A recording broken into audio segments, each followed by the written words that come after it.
Graça e paz, meus irmãos. A partir desse vídeo eu quero dar início a uma série de vídeos a respeito do Sermão do Monte. Nós vamos focar agora nas bem-aventuranças e esse vídeo vai falar a respeito da primeira bem-aventurança, que é a humildade de espírito.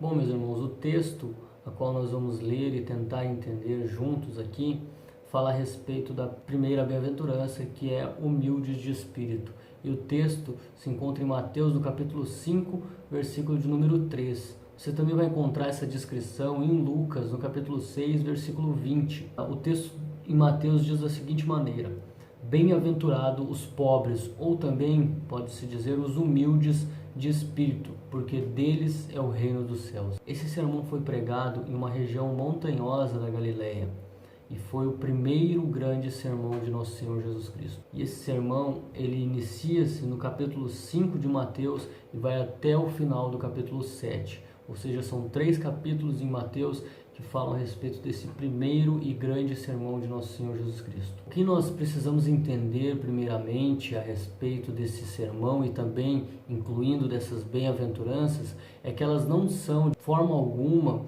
um código ético-moral para a sociedade seguir e assim vai ficar uma sociedade boa e uma sociedade totalmente moral. Não, nós temos que entender que esse sermão e essas bem-aventuranças, focando primeiramente nas bem-aventuranças, elas descrevem o caráter de um cristão, ou seja, ali é descrito como um cristão deve se portar e ali é descrito como um cristão é. Nós podemos ver ali depois das bem-aventuranças como é a ação de um cristão que possui esse caráter, como eles agem diante dessas situações, diante das esmolas, como é a sua forma de orar, como deve ser a sua forma de orar e tudo mais. Nós vemos ao longo do sermão aí como devem ser os olhos de um cristão. Os olhos de um cristão devem ser olhos santos e assim o seu corpo será iluminado, que é visto aí durante o sermão aí que Jesus prega. Então precisamos entender que não é um código de ética moral para ser seguido por qualquer pessoa, mas sim a descrição de um caráter de um cristão e de como um cristão deve agir. Acho necessário também, meus irmãos, pontuar e dizer o que não é essa humildade de espírito. O que não é ser uma pessoa humilde de espírito. A humildade de espírito nada tem a ver com pobreza financeira. Eu acredito que nenhuma parte não tem nada a ver com pobreza financeira.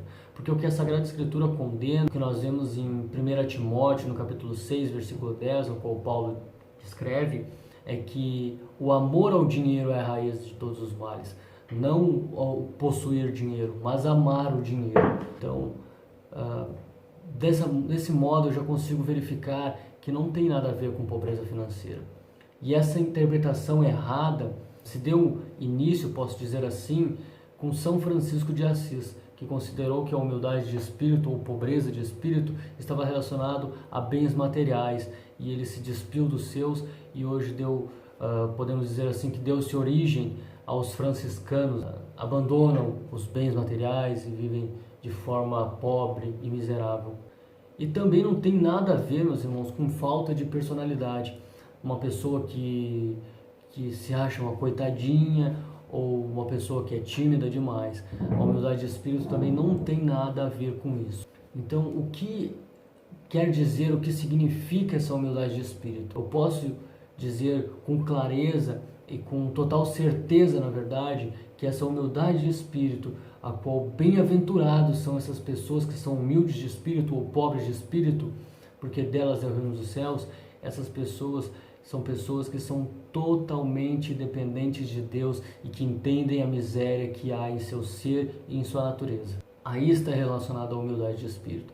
É de reconhecer que elas nada são. E tem muito a ver, meus irmãos, com o primeiro ponto do calvinismo, que é uma soteriologia que eu acredito e sigo, que diz a respeito da depravação total, de pessoas que são totalmente depravadas, que sua natureza é totalmente depravada e que sem a ação soberana do Espírito Santo, elas não conseguiriam jamais se dirigir, posso dizer assim, em direção a Cristo. Então a humildade de espírito tem muita relação com essa depravação total, porque é o entendimento dessa natureza má que está em nós e que diante dela nós reconhecemos que somos totalmente dependentes de Deus. É descrito em Isaías, no capítulo 6, versículo de número 5, que quando Isaías viu a glória do nosso Senhor, deu um grito de desespero: ai de mim, que sou homem de lábios impuros. Aí está a humildade de espírito. Também está descrita em Romanos, no capítulo 7, versículo 24, quando Paulo diz: miserável homem que sou, quem me livrará do corpo desta morte?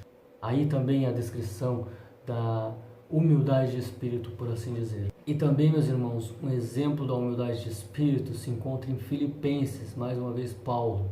Em Filipenses, no versículo 3, do capítulo 4 ao versículo 9, a qual Paulo fala a respeito de algumas qualidades terrenas que Paulo tinha, alguns privilégios, algumas formações que Paulo tinha, e ele considerava tudo isso como perda, comparando ao evangelho que foi revelado a ele.